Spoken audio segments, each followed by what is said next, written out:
Could this be the dualist? Says, well, God or the one has nothing to do with creation. He's alone and indifferent to it. Or he did create it, but then left it. Allowed random forces to continue it. And therefore, we know nothing of the divine. There's no contact with the divine. There's a gap between the two that is impassable.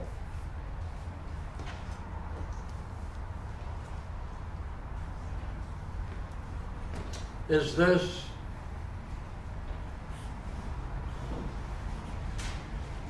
five?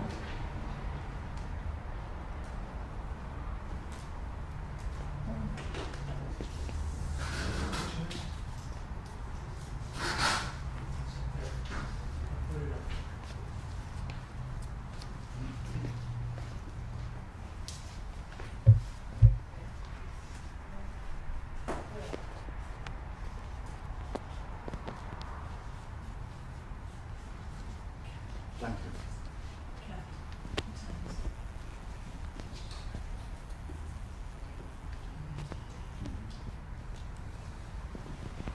Shouldn't you give him a little sword? It's kind of Mm-hmm. We'd have to change the spelling, but this is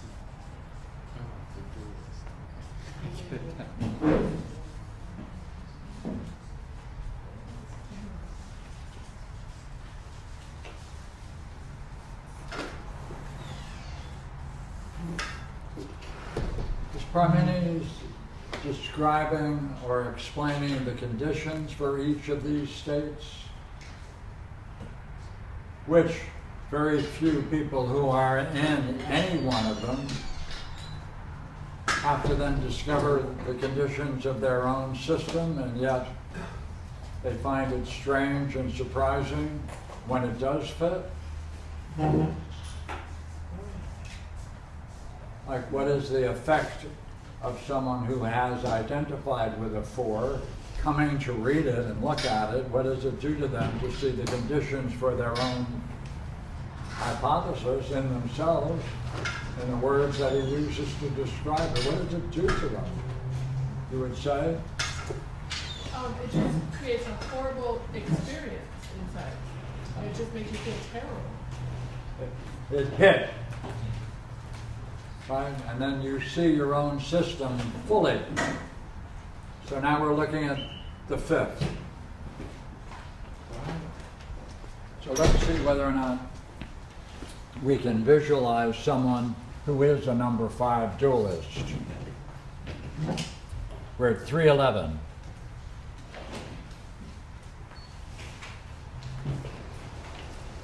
What must happen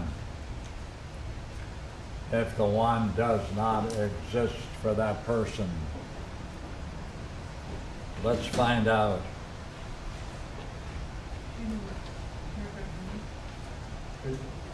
Aren't you on I think, excuse me, 307. 159 feet. Let us beginning in the beginning.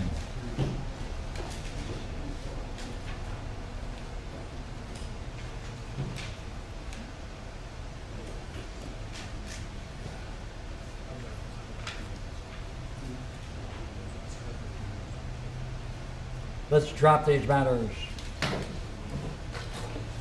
Let us then begin at the beginning and ask, if one is, what must happen to things which are other than one? First of all, they must be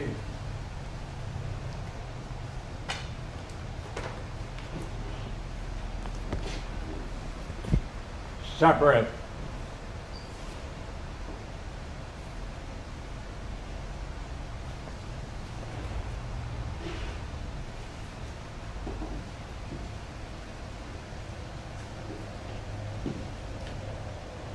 Because there's nothing else than these.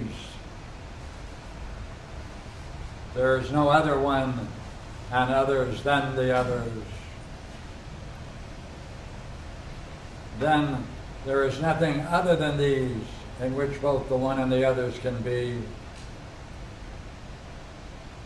Then the one and the others can never be in the same.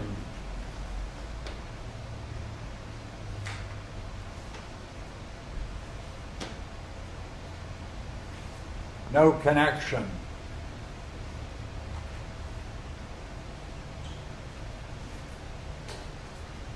Then the others cannot partake of the one in any way, neither in part or whole.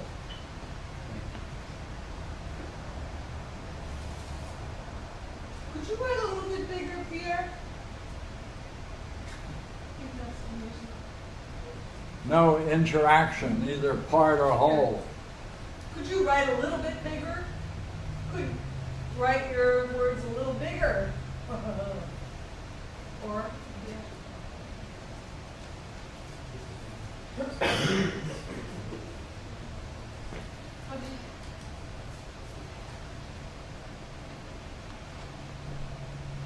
You asked for a little bit.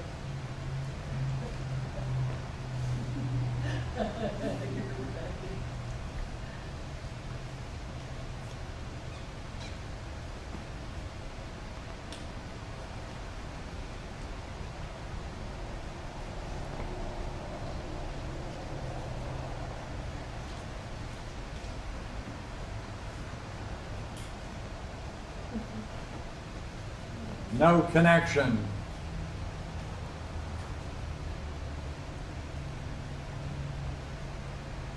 Therefore, this person has no oneness in them. Therefore, there is no unity in themselves or oneness.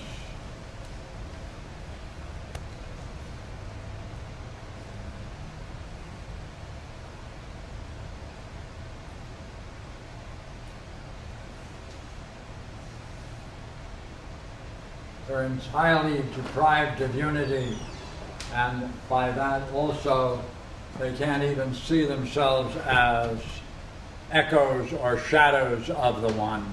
Therefore, they really can't even consider no oneness anywhere. For a oneness suggests there's still a one. Therefore, they don't even see themselves and others as being shadows of the one.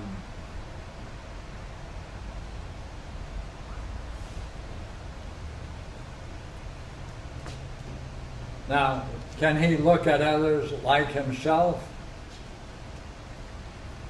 See what he says? Oh, The others, either themselves, they're like and unlike, since they're like and unlike the one, they can't see any likeness or unlikeness in themselves.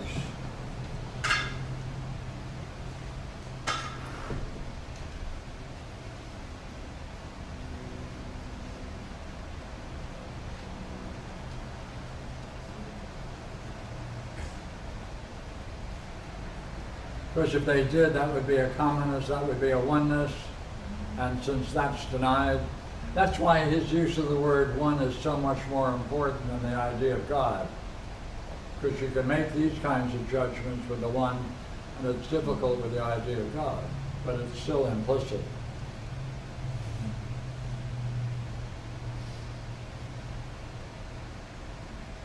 Well, they would have in them two elements the opposite of one another.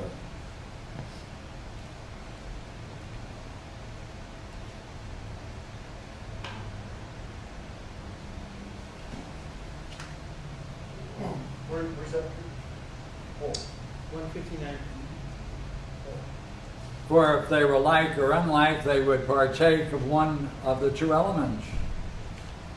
If they were both or if they were two opposites.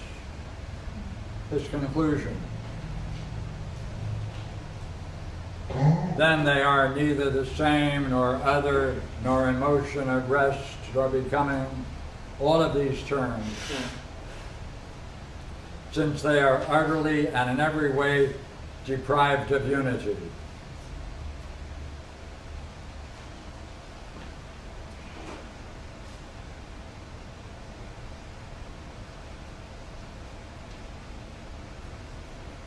See, this would have to be a thoroughgoing dualist who understands that he can't use the idea of one or unity in any way, since he denies it. Would all of this follow? In other words, he's creating someone who is so ideal he may not exist. But in principle, this would be if he were a thoroughgoing dualist.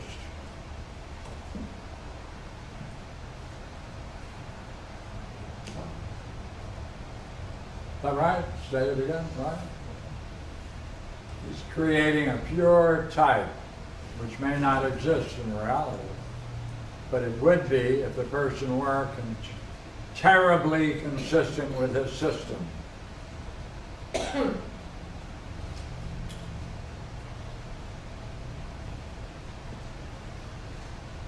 Separate, no unity or other in any way. Nothing the same between them. No partaking from one to the other, either way. No oneness, therefore totally deprived of unity. Therefore, no likeness, unlikeness, no same, no other, since each of those suggests a oneness, totally deprived of it. Therefore, that person would be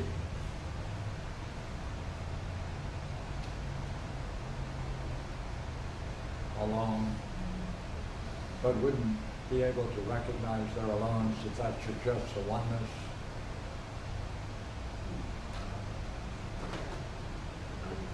settle for that. So like, this is the pure type, and that's where the person would be if they were a pure type, which is not likely that they could be.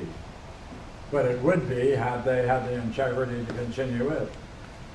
Uh-oh, integrity. That still suggests a oneness. So it's a pure type. They're all pure types. If that's so, let's see what happens to 9. Our pure type runs to 9.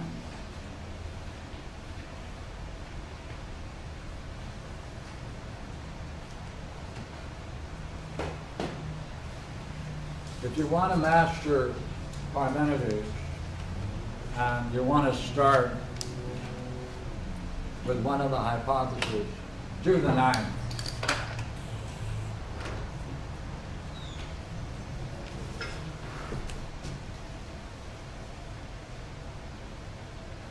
If you were to ask me why, You'd say it was Why? because it was it's the the shortest one.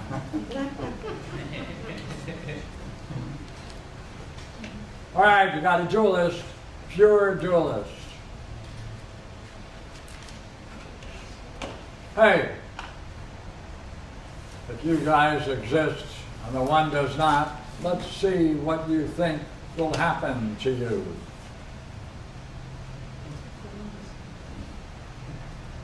Well, the others won't be one. That's right.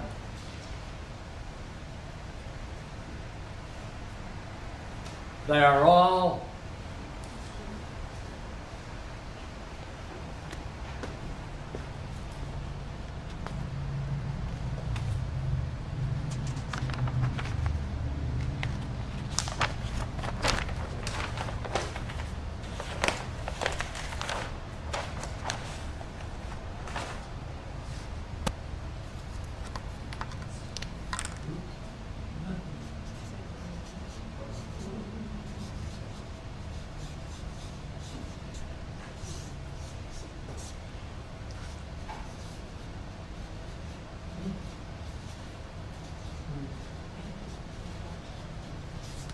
In truth, you're nothing.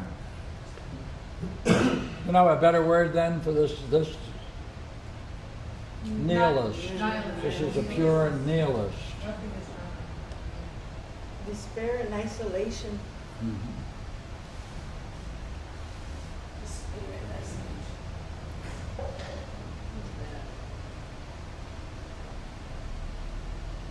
They don't even appear to be one or many.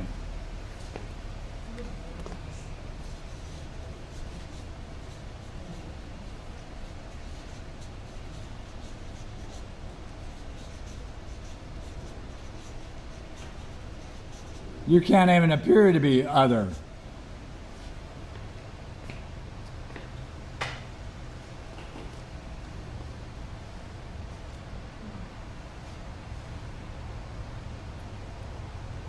You can have no communion in any way with anything which is non-existent. If you're a true nihilist, no communicating with anything.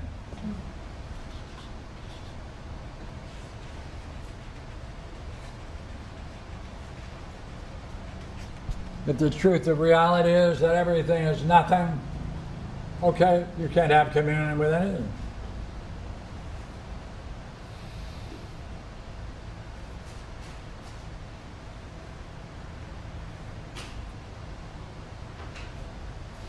Because nothing exists.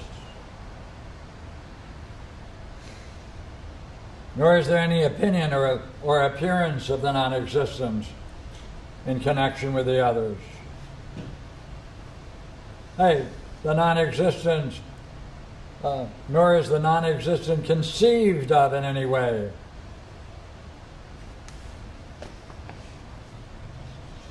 You can't even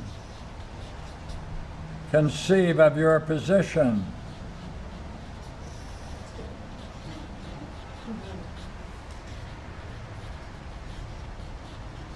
If you are a pure nihilist.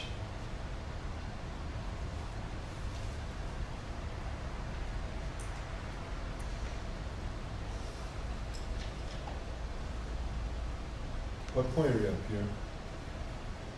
So What's the number? 166B, 2 or 3, on page 331. Okay. Thank you, sir.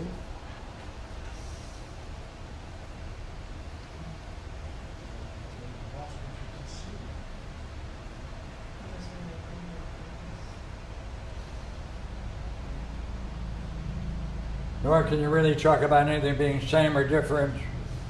Can't be in contact nor separate.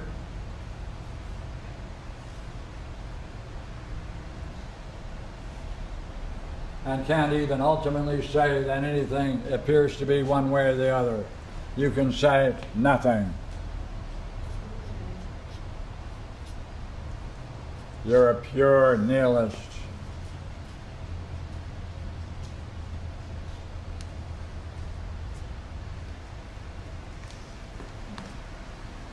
So look, the issue here is this.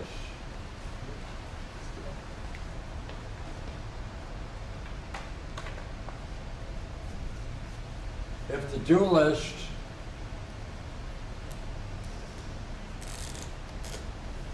dualist denies this, does he then become a nihilist? That's what it is. If this doesn't exist, then he becomes a niner and he's a nihilist.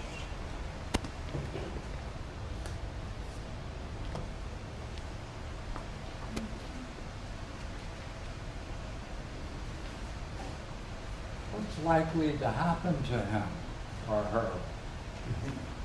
Or the rest of it. Right? That's Lay just down, starve. First of all, would you agree? Would you agree that we can say there is that kind of relationship between these two, just like there was from 4 and 8? If so, if someone is in that condition and they see the implications of 5 if they give up the idea of the one or the divine and they become a nihilist? Where can they move? Do you think they would say, well, I think I'll move into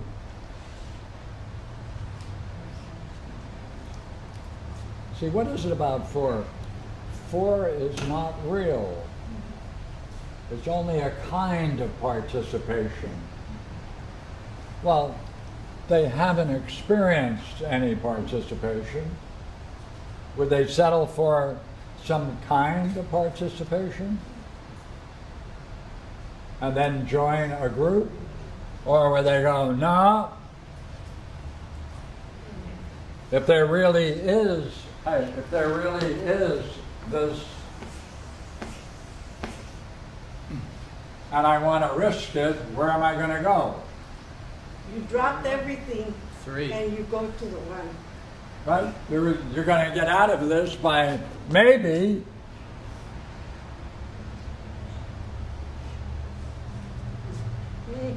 you might then develop some idea that maybe there's some connection between 9 and 1. They're both sets of negatives.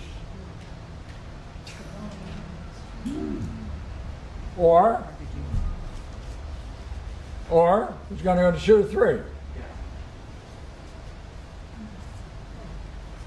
So let's assume our dualist bumps into LSD. Then he would be going, right?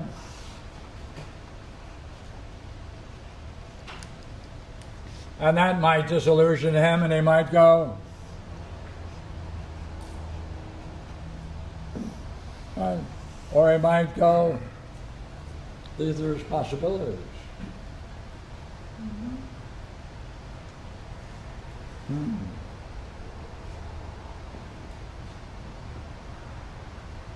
See, I'm going to introduce another idea first. No, I'll wait.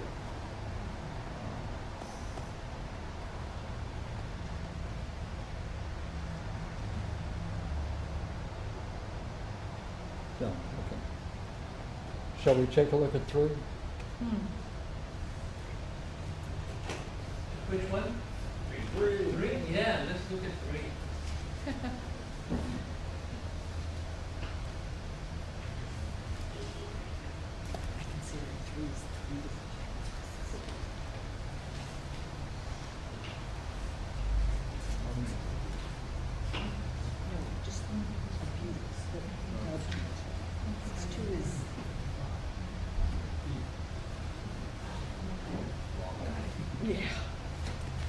Okay, problem 3.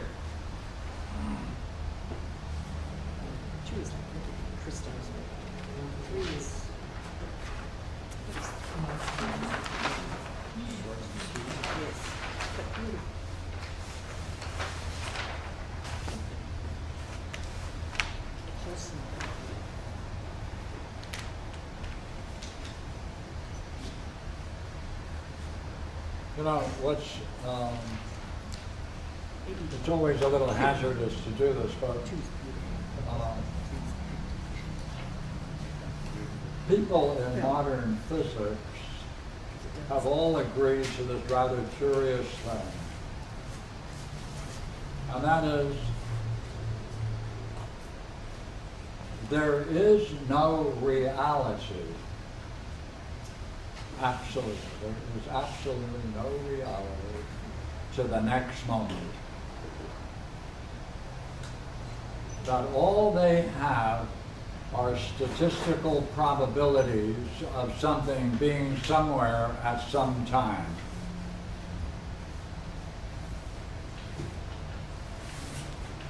They cannot precisely tell you where anything will be until you then focus your energies on the moment, and then it will be visible.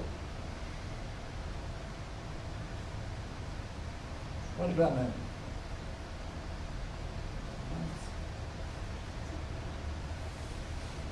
Your act of, what they call your act of consciousness, And going to see, that act of consciousness to go to see allows you to see it and it's visible to you, which it never would be before that act of recognition.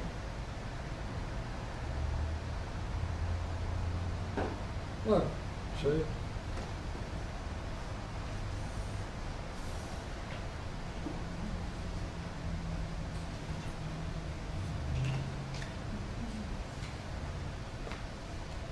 The next moment is only a probability. Unless you direct your energy towards it, you're not going to see it. It's not going to come to be for you until that act. What he's saying is that time and space have that one quality.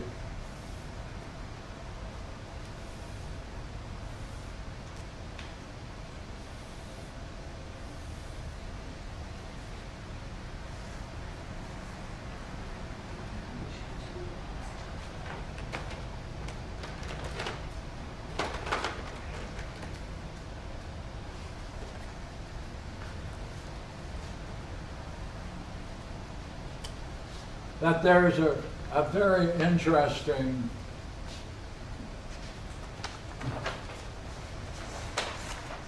state going on.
All of these are synonyms.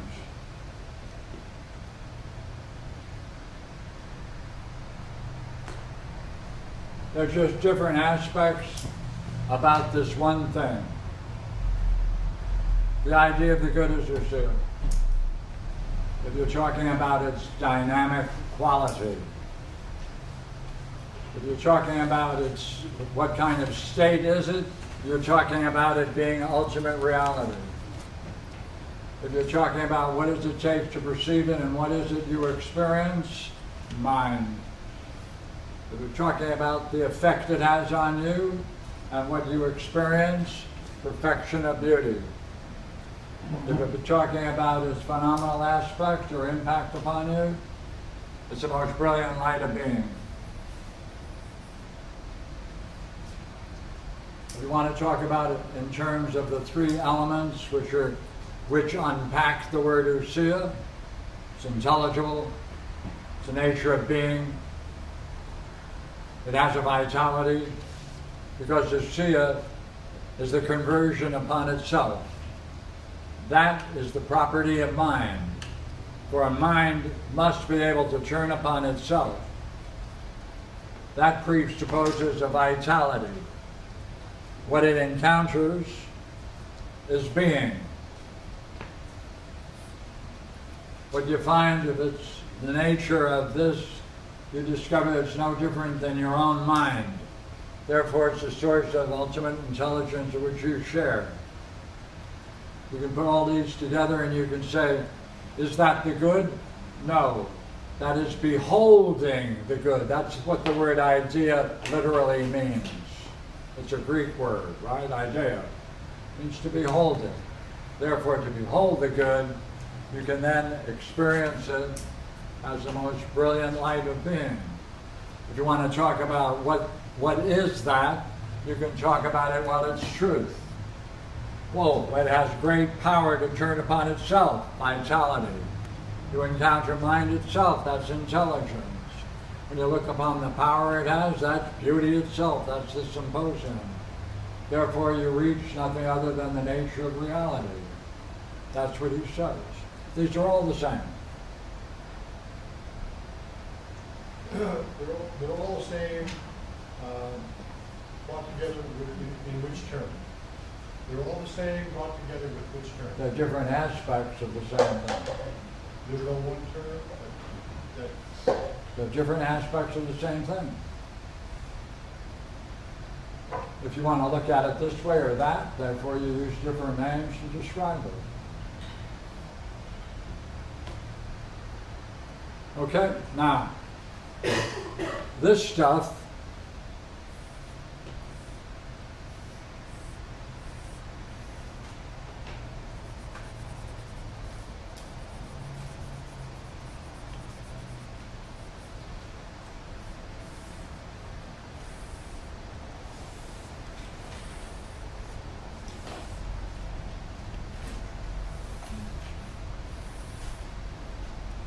two successive moments. Something has to change. Where does the change go? Where does the new stuff come from? It's a blooming mystery. I got news for you. This is where the new comes, and this is where the old goes. The new comes, therefore, from in. From this transition, from this to this, that is the mystery of time. The aspect of it be perfectly fitting, appropriate to the circumstances, means it's dishing out providentially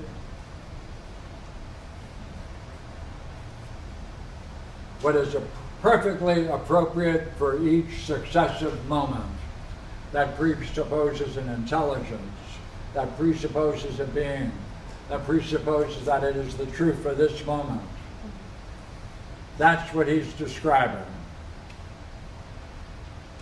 Let's take a look and see how he does it.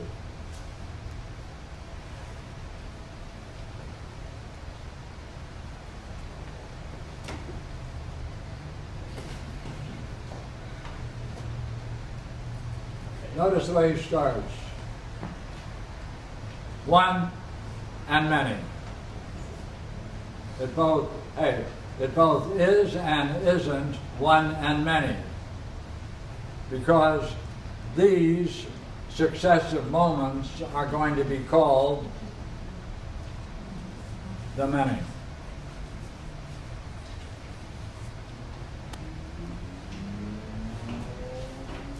These moments are going to be called the one.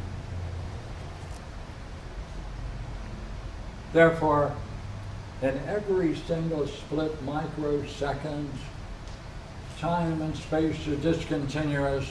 There's the emergence of ousia. Let's see how he pulls it off.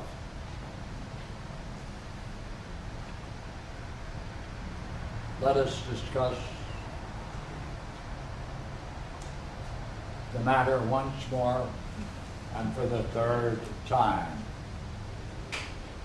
If the one is such as we have described it, being both one and many and neither one nor many, and partakes of, hey, time.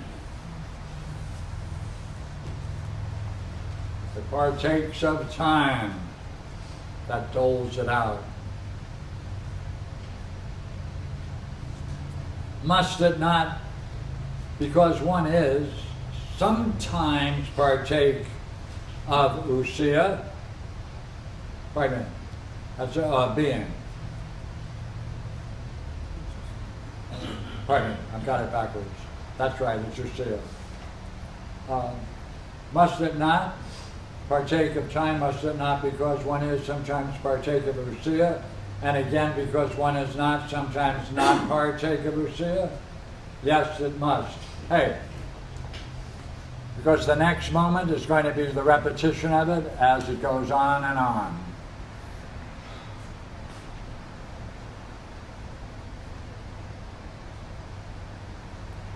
And is there also a time when it receives? Hey, it's a moment when it must receive being, and when it gives it up.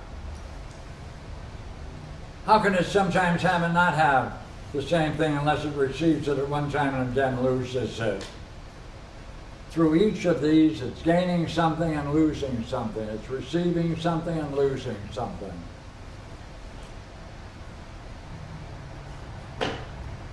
But would you not say that receiving is ousia, is generation? Hey, something comes in. Something comes in. That's the moment of generation. And it's also, hey, losing something, discarding and adding, generation, destruction, or losing. That's the two processes going on between each successive moment. The one then, as it appears, since it receives and loses ousia, it's generated and destroyed. Each moment. And being one and many, and being generated and destroyed, when it becomes one, it's such as the many. At that moment it's destroyed, and it becomes many. It's seeing along, becomes destroyed. Take a look at what's going on. Hey, two processes going on repeatedly. Woo! Oh. When it becomes one, its being of the many is destroyed. Hey. So that at each one of these moments, that's one coming in, it's being destroyed. Right? And when it's added, and becoming one and many, must not be separated and combined? Hey, when it becomes like, it shifted it, by the way. It's really unlike. But anyhow, when it becomes like and unlike, when it becomes like, now he's making comparisons. It's becoming like and unlike. It's assimilated and disassimilated. Here comes his reasoning. I'm going to skip for a moment to C5.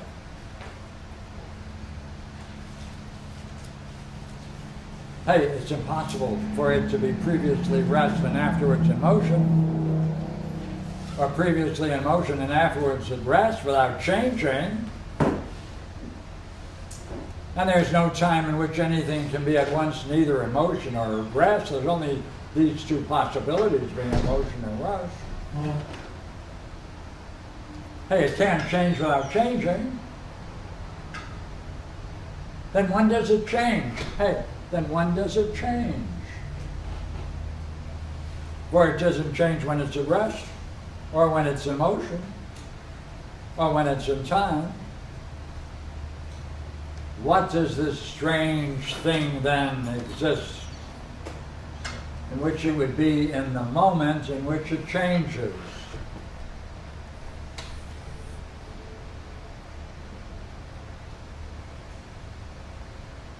What sort of thing is that?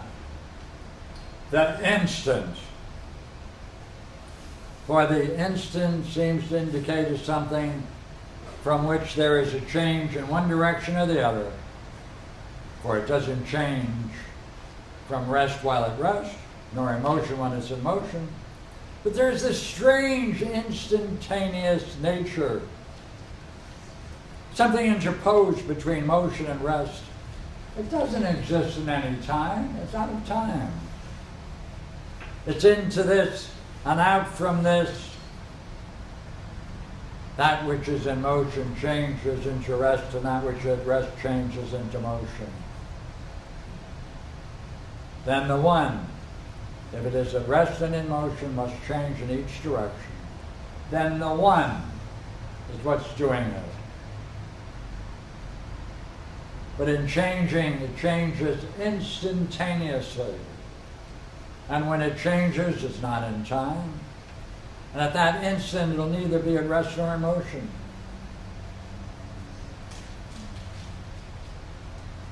Because that's what it's doing. That changes. This changes. In here, that's the motion. That's Usia coming in with all of the qualities appropriate to time and providence.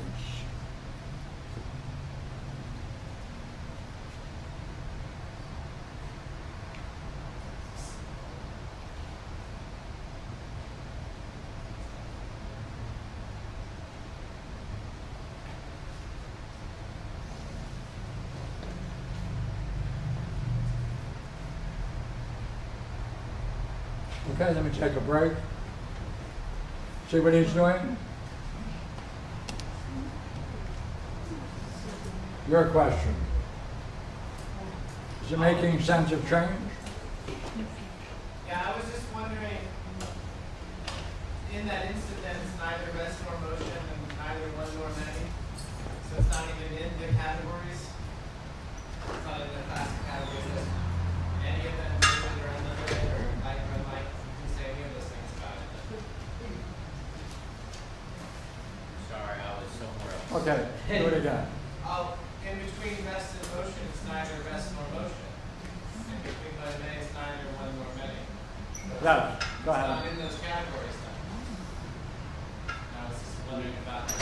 Yes, it presupposes the categories that came before it. He's saying, given this, therefore, in the preceding second hypothesis, he must have made it clear that it's both one and many, and neither one or many, and it's in time. So this is not. That's the condition for the third hypothesis. It's talking out of time. Yeah. That's the way he opens up. Right, now let us continue that. Let's carry it along. And what am I going to do when we add time and show how it, or with Lucia, how it intervenes?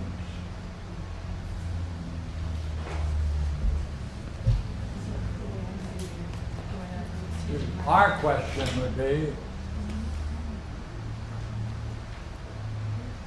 what would it be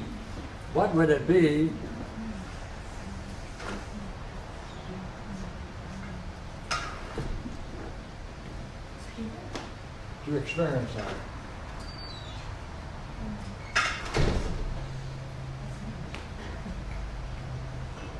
Then you're seeing the mystery of time and providence unfolding. You see it directly into time. If you were to say, wait a minute, what's it doing when it's not doing that? Oh, that's the second hypothesis.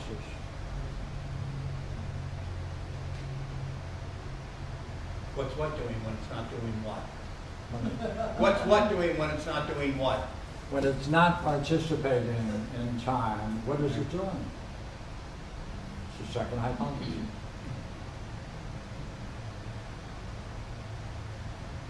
So it does two things. It's in itself as well as participating in time. I don't understand motion. Because if time is in the gap, Time is not in Time is not in the gap, by the way. or time is not. It's not in time. Yeah, okay. And that's why he says it's instantaneous. There's no time.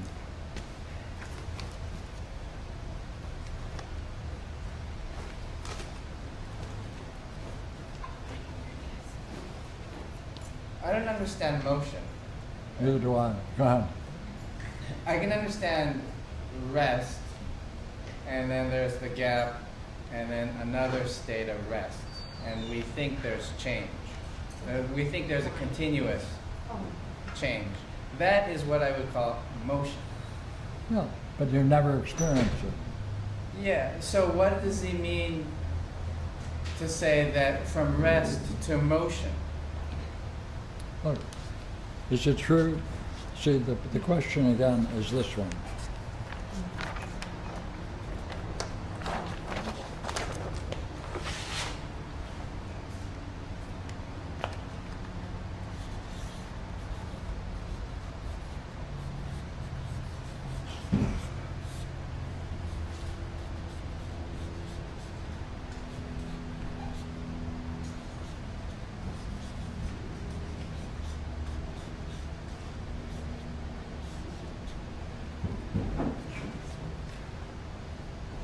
We infer. Is it in our experience or do we infer it? We infer. Well, then you never experience it, then it's all static. That, if that's what the third said, I would be fine. But since he has, just as there is like and unlike, there's rest and motion. And he's saying you get from rest changes into motion through the gap, or as a consequence of the gap. We'll put it another way, there isn't any motion. Yeah, but then why, what's this about then? Well, because there isn't any reality other than the ousia. The leftover image of ousia is the moment. Look.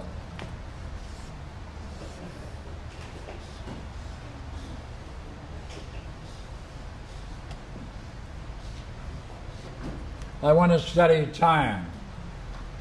There's a motion picture of something in motion. Each one of these is static, necessarily. If you speed up the camera to 1,000,000 shots a second, you would still only have static frames. Where do you experience motion? Where does the motion take place?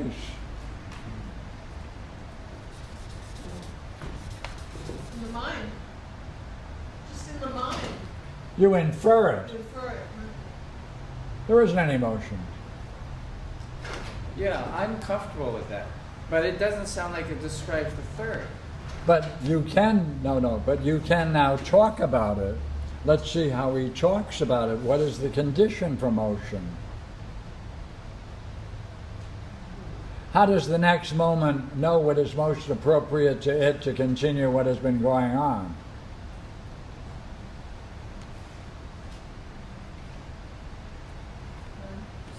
Watch. Ready?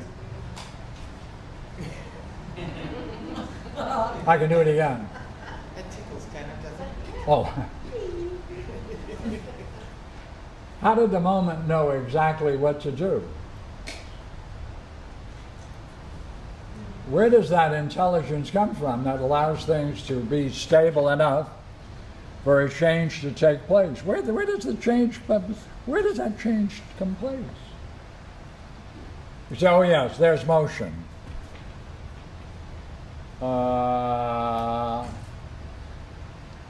Turn it around and say, "This is the reality. What you perceive is an image of that reality."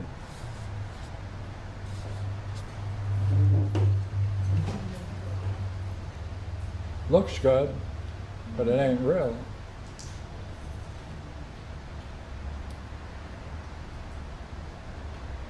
Now let's go back and take a look at the text.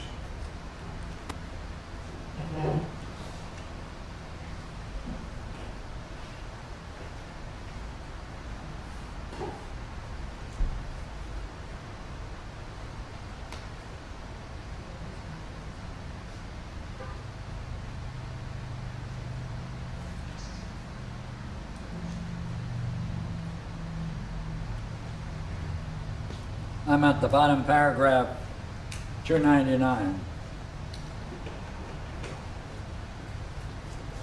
But in changing, it changes instantaneously.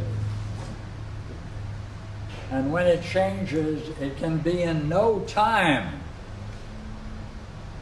And in that instant, it will be neither in rest nor in motion.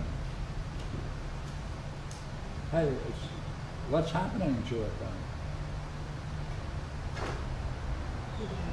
then? It changes instantaneously. Bang, bang. All right? And when it changes, there is a change. It's in no time. In that instance, it's neither in motion nor in rest. The idea of motion and rest is a fiction.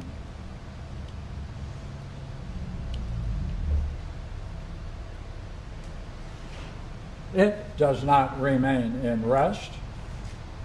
It's a flash. The real existence is between the moments. You see it.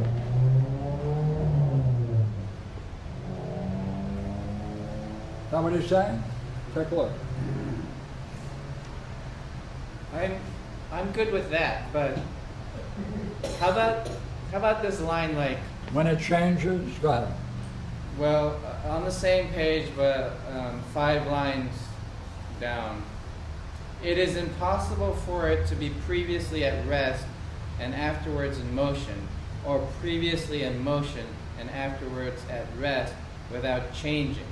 And I understand that the change occurs in the gap. What I'm interested in is, he's saying in one of those blocks, Pardon me. he's saying, if we use that model, if there's 3 blocks, in block 1, it's at rest, in block 2, it's in motion. The change occurred in the gap. Therefore, it didn't change. Yeah, but what, in block 2, he's saying there's motion. How could there be motion? I agree with you. There isn't any. Well, but isn't that rejecting his, No, take a look. Read it. Come on. the same line? Yeah. It is impossible for it to be previously at rest and afterwards in motion. It's impossible for those two states. Well, yeah, without changing, though, if I read to the end. Or previously in motion and afterwards at rest without changing.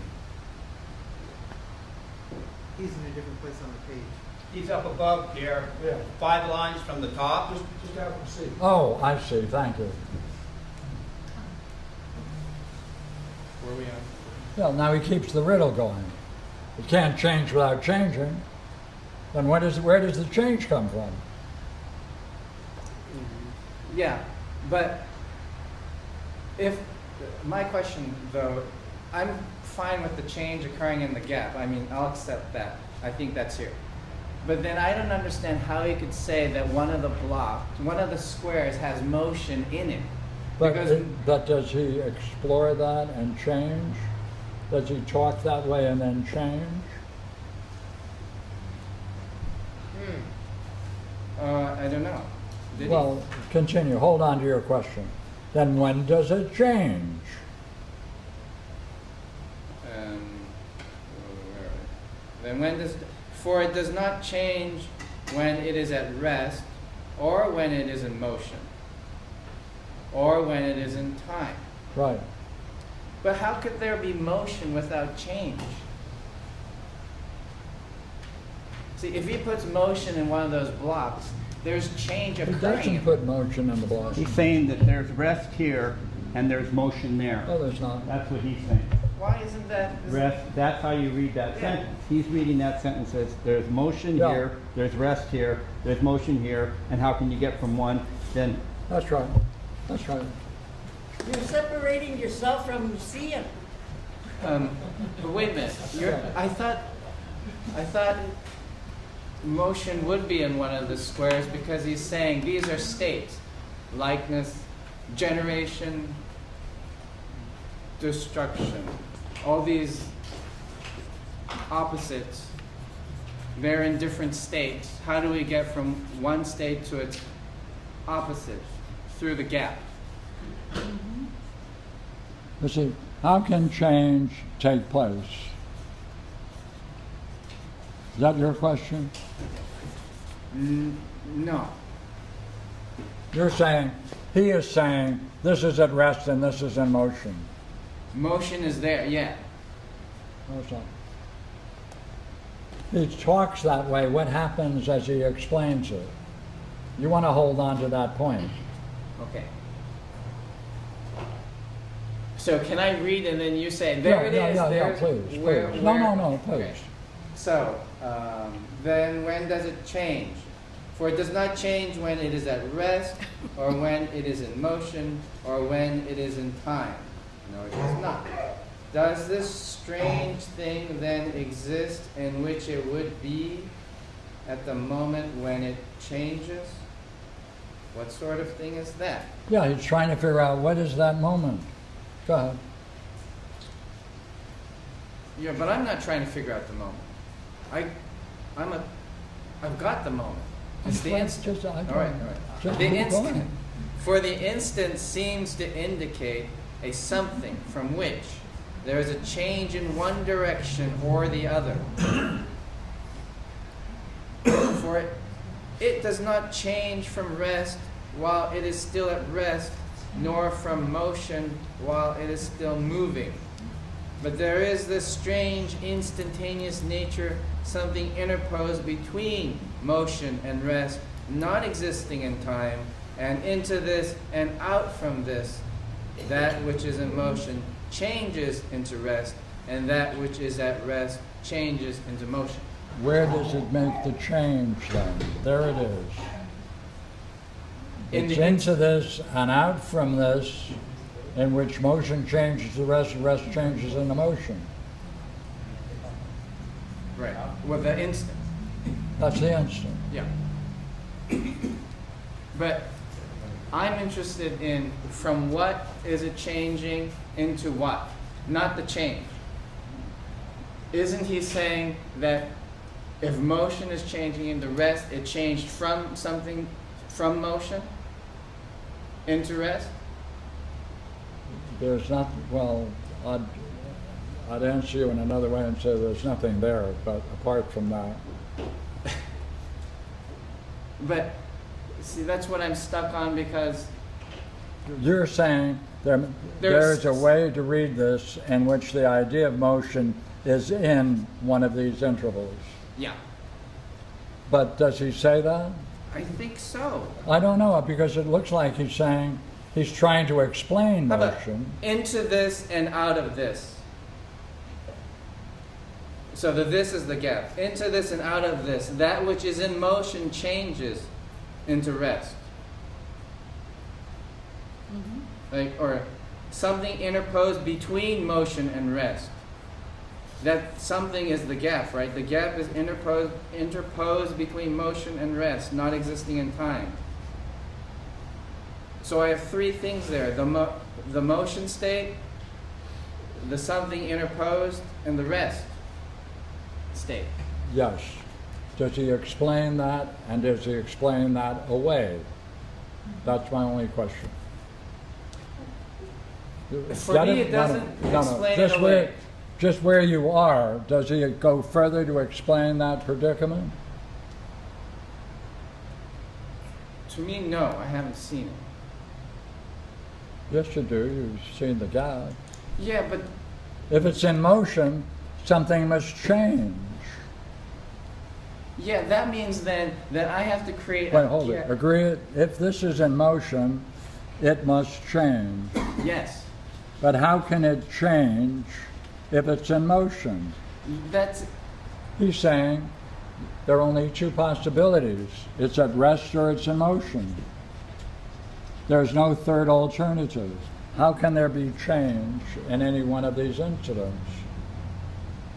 there can't be. Well, then there's no motion in the frame. I get. Yeah, Good. I mean, so it's I think you said yes, but go ahead. yes. It sounds though that we've tweaked his third hypothesis. I mean, or this argument follows if we would take his third a step farther. But in the third itself, he never explained that. Therefore, motion is not a state. I totally agree with you. That's right, he doesn't. Okay.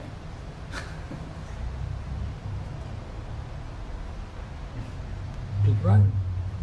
Well, so Because, this. Okay. because upon analysis, it's impossible. Yes, right. But sometimes I think maybe your model is not fitting what he's describing in the third. I'm so glad of that. Give me another model and I'll use it. Well, I don't have one, but Oh, but then, it. But see how we had to though. Like we had to add to his hypothesis, deduce some things in order to make that model, the film strip model, fit the third. Except for that he says that when it changes, it will be in no time, which That's incurs right. the gap. So he goes on to explain that. Yeah, that's fine, but the very idea of motion implies change. But that occurs between the moments. But if motion is in one of the That's not what he's saying. boxes, there can't be any change in there, No. therefore there can't be motion there. that's right. There is no motion in any of the boxes.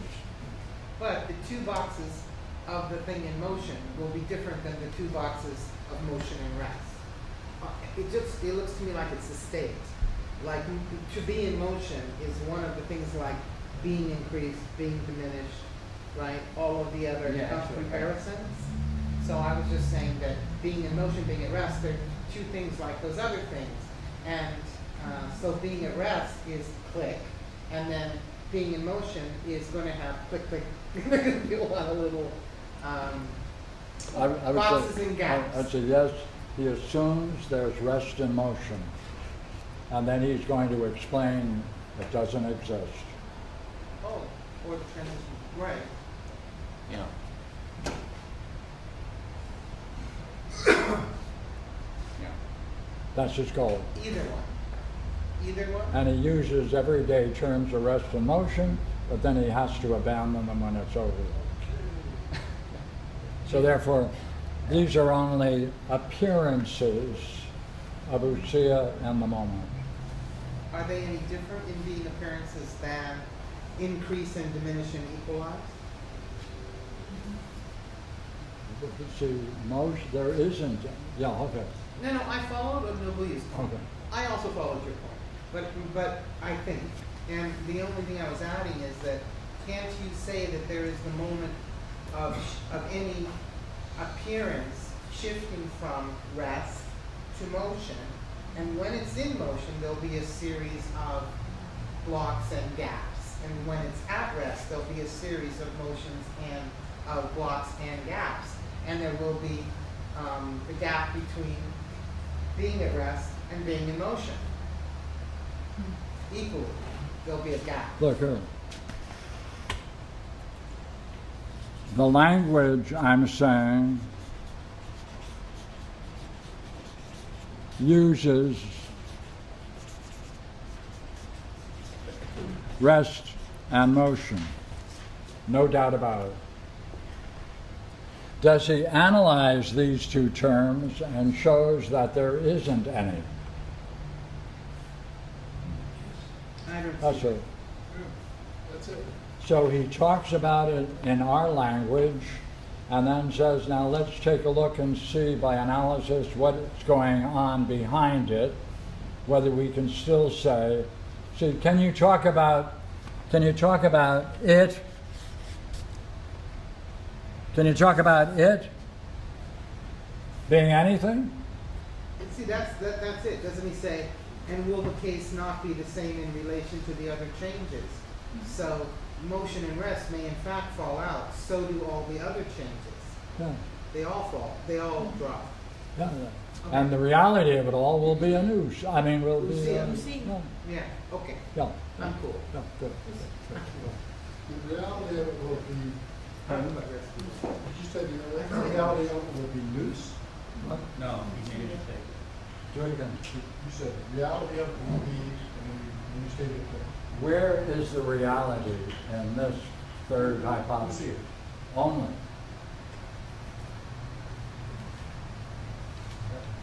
You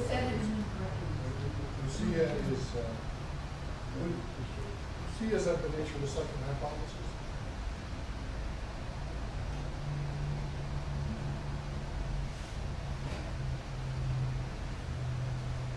Well, how do we account for the motion of usia, the reversion?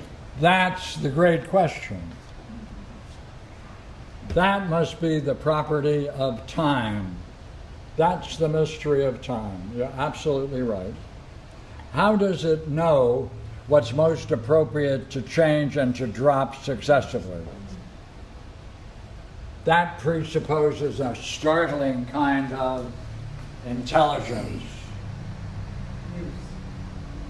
I didn't mean it so deep. I just mean if there's no motion, how can there be reversion for usia? What kind of motion is that? This is a reversion. Yeah, but From here, this is the eternal. For it to become a part of a successive set of moments, there has to be some process that separates the eternal to the temporal.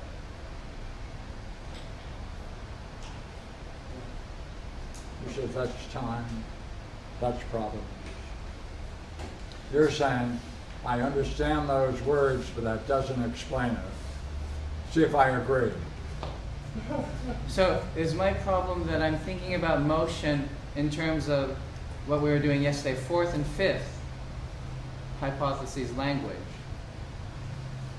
Whereas there is some kind of motion for the gods. or Fourth whatever. and the fifth? I'm thinking about motion in terms of the world of appearances. But just because we've argued against motion at that level, that doesn't mean that there isn't a motion among the in reality, in divine. And appearances. Yeah, but if there is a real form of motion, what is it? If usia is reverting, then it's in motion of some kind. Since we've just rejected motion of this kind in appearance, what is the motion that is in reality? But the question you're asking is, how can you picture the successive hypotheses?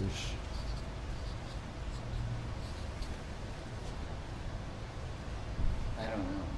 They are like mirrors that have a measure of distortion between each one. Yeah. Like, this is a mirror of usia. Pardon me, that's two. This is a mirror of the one. It loses something in the process. Each one of these, it loses more and more reality.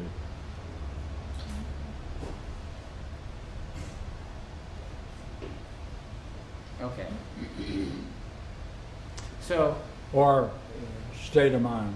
So the way I understand how I could use this to answer my question is then The motion in 3 is a mirror of the motion in 2. So I could study motion in 2 to understand a higher level of motion? Yes, Okay. yes, But in 1, it's going to get rejected anyway. totally. All right. There's no motion. Wait a minute, 1, 2. Yeah, that's what was confusing me, Pardon? was the intelligible realm, because Yeah. of, you know, when they go through motion itself, saying rest, and they say that's the intelligible realm. So, yeah, that's the same thing that was confusing me.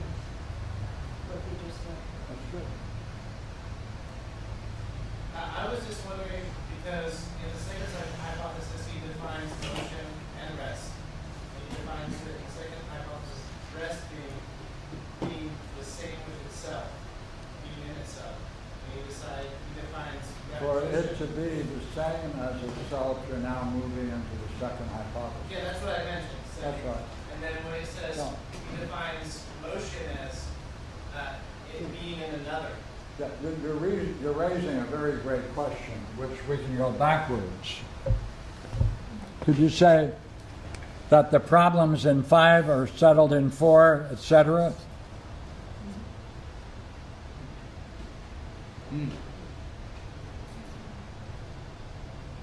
Are they? Yes. Okay. No. No. Because certain key concepts he doesn't explain, which is what, after all, is the nature of time. Now, I added something that is not in Plato.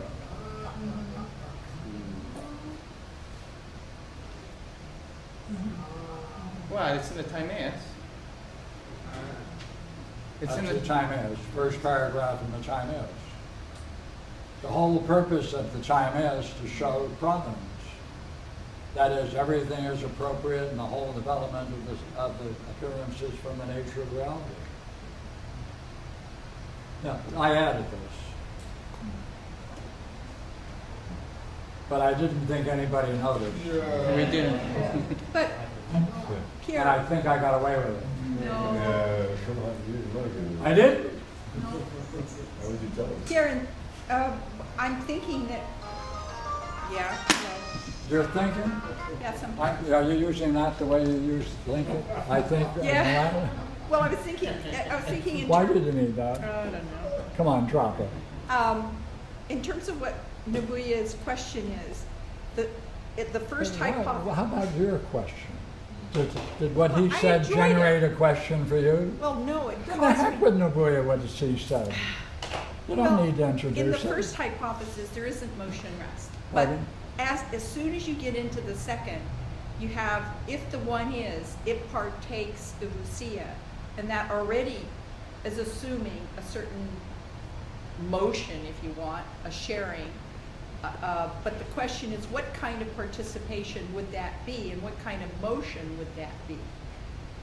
And I think, and rest, or those ideas. And how is that different? Why do you keep adding? Okay, God, you're doing all right with the first couple, now you added 3 in a row. but when you get to the third, he doesn't say that it partakes of ousia, and That's therefore, right. and therefore it's Wait one a of minute, in many. the third he doesn't say it partakes in the soup? No, in the, No. you didn't hear what I said. In the third, he doesn't open up and say, if the one partakes of ousia. It says, if the one partakes, and let's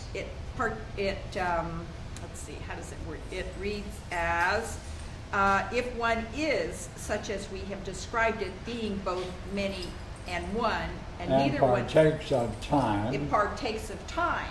Yeah. And it must partake of being at some time and at other times. So he's shifting when ousia is being shared in.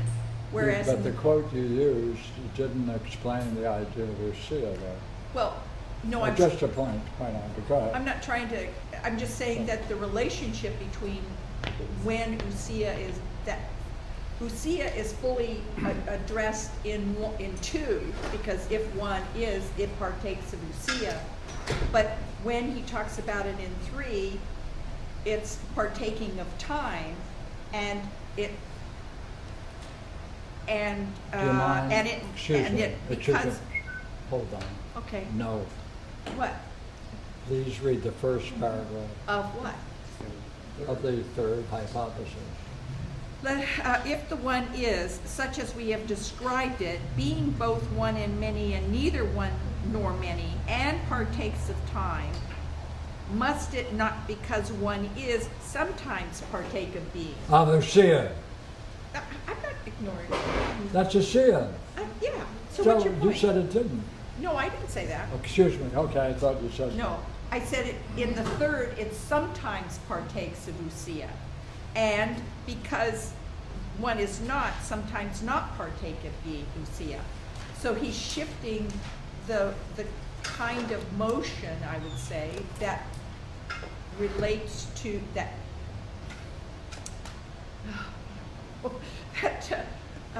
he's talking about a different kind of motion if it's sometimes. See if I agree. Right, but in the first, he says. But wait a minute, wait a minute. What It's he's not- doing, hold it, see, what he's doing is trying to describe this. Sometimes, yes. Yeah, he's not saying what it is by itself, No, but why, while it participates in it, it's on and off, on and off, on and off. right, That sometimes yes, sometimes not. right. That's And I'm true. saying that And that's. that is a different kind of participating And motion. and motion. Right. See if I agree. Okay. That's all I was saying. Okay, we No, agree. okay. All How about a break? I don't know if it helps Okay. with you or not, but that's what I was seeing. No, that's the issue that we're on. The higher hypothesis at 2 clarifies problems about, doesn't have to be a direct problem, but clarifies points in the third, like motion in the third can be clarified as motion. Right. Right. Okay, so you're seeing a different, we need to go to. Good. Yeah. Oh, yeah.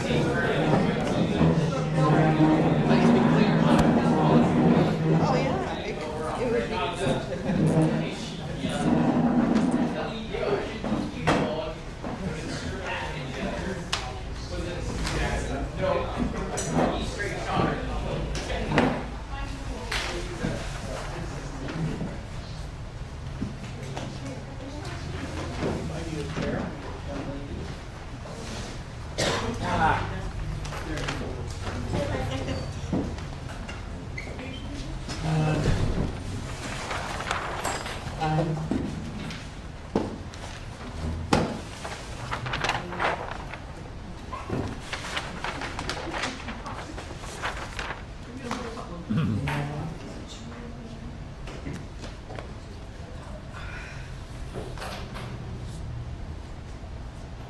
We're going to 7. And we're going to ask the same question. What happens to a 3er when he hits 7? Is it possible that he would say, well, no, I want to be a dualist? Is that conceivable? Seen it. Or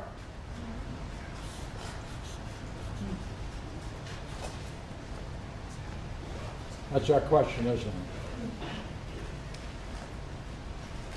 With the 3rd, when he takes a look at the 7, recognize the weakness in what he's been doing and conceiving, and therefore if he moves, would he say, oh no, I'll be an Abrahamic? Not if he's experienced.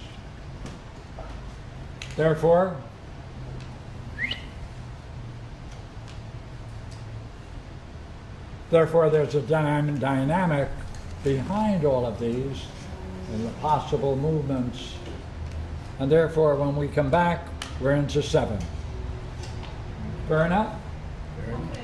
Okay. Okay, when do we meet?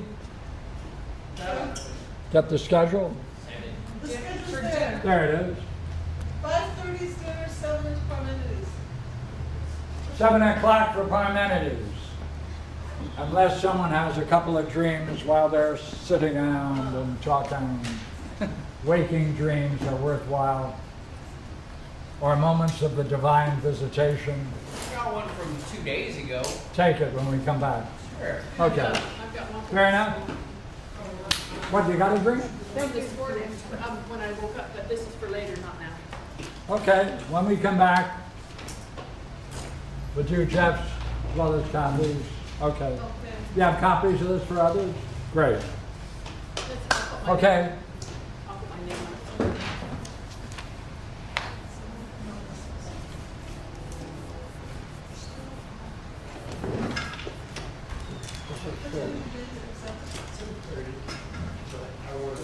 Oh, Carl Young. There's a forward there, but you wanna borrow? No, You probably already read it. no. Tell me if it's any good.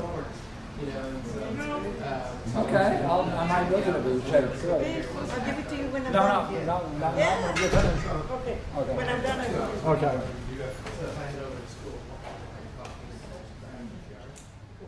Sure.